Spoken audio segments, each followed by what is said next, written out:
श्री स्वामी समर्थ अध्याय 13वा. श्री गणेशाय नमः. शुक्ल पक्षीच्या शशिकर वाढे जैसे उत्तरोत्तर तैसे हे स्वामी चरित्र अध्याय वाढले. द्वादशे अध्यायाच्या अंती श्रीपाद भट्ट बाळाप्यापती कपटयुक्तेने फसवी पाहती परे झाले व्यर्थची. स्वयंपाक अधिक करावयाशी लज्जा वाटत असे त्यासी तया ते एके समयशी काय बोलती समर्थ.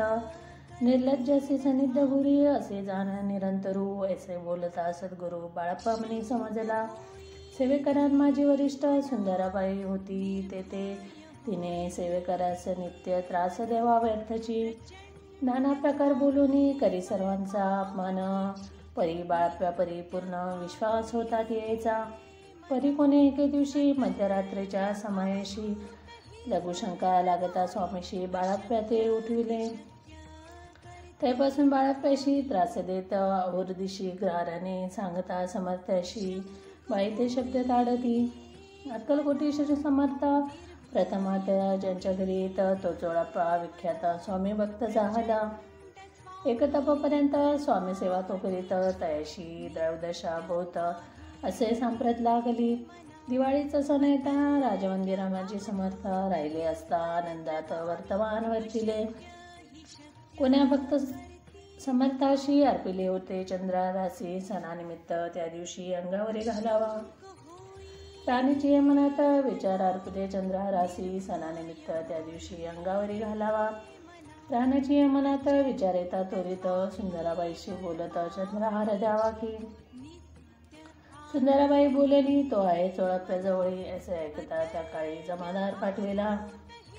गंगूलाल जमादार चोळप्याजवळ सत्वर म्हणे द्यावा की चंद्रहार. राणी साहेब मागती. चोळप्या बोले तयाशी हार नाही अम्मापाशी बाळप्पा ठेवितो तयासी तुम्ही मागून घ्यावा की. ऐसा ऐकून उत्तर गंगूलाल जमादार बाळप्पाजवळ येऊन सत्वर हार मागू लागला. बाळप्पा बोले उत्तर आपणापाशी चंद्रहार परी चोळप्याची त्यावर सत्य असं सर्वस्वे. ऐसे ऐकून बोलणे जमेदार पुसे चोळप्या कारणे जवाब दिला चोळप्याने बाळप्पा देती तरी जय जय. असे भाषण ऐकून जमादार परतून नृपमंदिरी येऊन वर्तमान सर्व सांगे.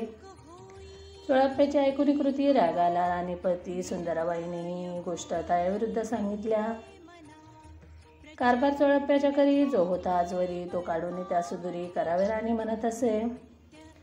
असे एका समयी काय झाले नवल परी वैसली समर्थांची स्वारी भक्त मंडळी वेष्टीत. एक वस्त्र तयावेळी पडले होते श्रीजवळी तयाची करुणी आजोळी समर्थ करती घेतली. हल्लक शब्द उतरला मंतभिक्षा द्या आम्हाला. तयावेळी सर्वत्र आश्चर्य वाटले.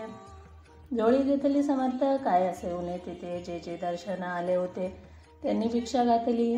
कोणी एक कोणी 2 रुपये टाकते आणून न लागता एक क्षण 100 गंती झाली.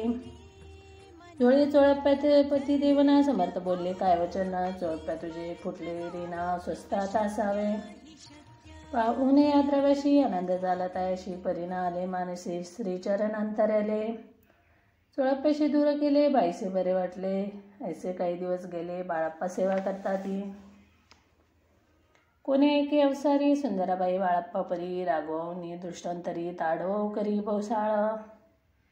त्या ऐकून बाळप्पाशी दुःख झाले मानसी स्वाडून स्वामी चरणासी म्हणती जावे तुनी. आज्ञा समर्थाची घेऊन म्हणती जावे तुनी. याकरता दुसऱ्या दिनी समर्थजवळी पातले. तेव्हा एका सेवेकरेस बोलले काय समर्थ बाळप्पा दर्शन असे तर त्यासी आसन दाखवावे. बाळप्पा येतात त्या स्थानी आसन दाविले सेवेकऱ्याने. तेव्हा समजले निजमनी आज्ञा आपले मिळाना. कुठे मांडावे आसन विचार पडला त्याला गुण. तो त्याच रात्री स्वप्न बाळप्पाने देखिले. श्री मारुतीचे मंदिर स्वप्ने आले सुंदर. तेथे जाऊन सत्वर आसन त्यांनी मांडिले. श्री स्वामी समर्थ या मंत्राचा जप करीत एक वेळ दर्शनात हिशोब ठेवीत जपाचा. काढून दिले बाळप्पाशी आनंद झाला बाईशी. गर्व भरे ती कोणाशी मानी माझी वजा आली. सुंदराबाईशी करावे दूर समर्थाचा झाला विचार. त्या प्रकारे चमत्कार करून दावती परी राणीची प्रीती बहु होती. या कार्याने कोणाप्रती धैर्य काही होण्या अक्कलकोटी द्यावसारी माधवराव बर्वेकार बरी. त्याचे हुकूम झाला सत्वरी बाईशी दुरी करावे. परी राणी शिबिवणी तैसे न केले तायांनी. समर्थ दर्शनाचे एके दिनी कारभारी पातले, तयासी बोलती समर्थ कैसा करिता कारभार. ऐसे ऐकून या उत्तर बर्वे मनी समजले. मग त्यांनी त्याच दिवशी पाठविले फौजदाराशी. कैद करीन बाईशी आणावे म्हणती सत्वर. फौजदाराशी समर्थ काही एक न बोलत. कारकिर्दीचा अंत ऐसा झाला बाईच्या. स्वामीच्या सेवेकरता सरकारातूनही तत्वता पंचनेमन व्यवस्था केली असे नुप्राय. मग सेवा करावयासी घेऊन आले बाळाप्पासी. म्हणती देऊ तुम्हासे पगार सरकारातून. बाळाप्पा बोलले तायाशी व्यवशा नाही आम्हासी.